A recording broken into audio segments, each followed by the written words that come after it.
هذا العمل يمت إلى الواقع بكل صلة، وكل الخناقات اللي هتسمعوها من واقع الحياة اليومية.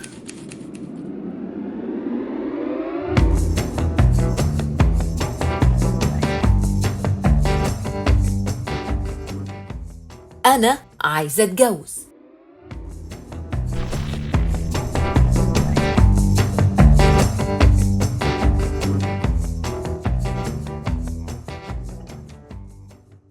محتاجة أتكلم معاك. وانا مش عايز. خلينا نتكلم في أي حتة بعيدة عن البيت. ولا بره ولا جوه، انت الكلام معاكي ما منوش فايدة. بالذمة أنت راضي عن طريقتك معايا؟ ما تقولي الكلام ده لنفسك. أرجوك ارحمني، أنا ما بقتش عايشة، أنا بموت كل يوم. أنت عايز تقتلني بالبطيء. والله انا مستغرب، انت عايزة ايه بالظبط؟ إحنا بعدنا قوي، أنا بقيت حرفيا عايشة لوحدي. ومين سمعك؟ ده انا حتى بفكر اتجوز. وأنا أعمل إيه؟ أتجوز أنا كمان؟ انت اتجننتي؟ في ست تقول لجوزها كده؟ انت اكيد حصل في مخك حاجة.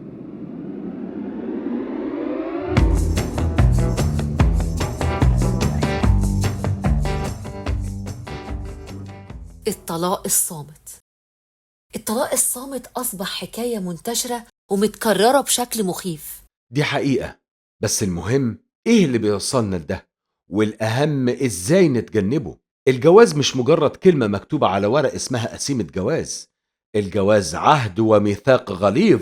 زمان فهمونا إن الاهتمام ما بيطلبش، وبعدين رجعوا وقالوا الاهتمام بيطلب عادي.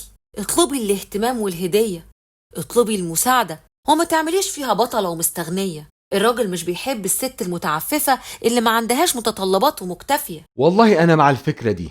الراجل طول حياته مشغول بطلبات مراته وعياله، فما فيش مانع ابدا ان يكون ليها طلبات معينة تقولها، واعتقد ان ده هيساعده على اسعادها. والله انت ملاك يا تامر، ده لما يبقى الراجل فعلا ده تفكيره.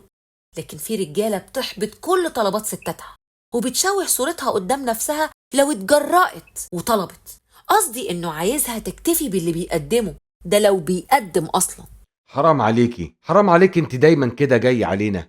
ما هي سعادة الراجل من سعادة الست، ولو الست اللي معاك مقهورة ومش سعيدة اكيد مش هتقدر تقدم لك اللي يسعدك ويخليك مبسوط في حياتك. ايوه، بس في رجالة كتير بتشقلب المواضيع ومش متخيلة ان الراجل هو المسؤول الاول عن سعادة البيت كله.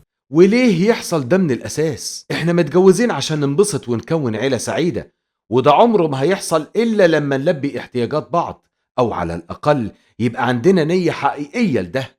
وهو الراجل لما بيبص لبره بيكون ليه؟ ما هو علشان الاحتياجات دي.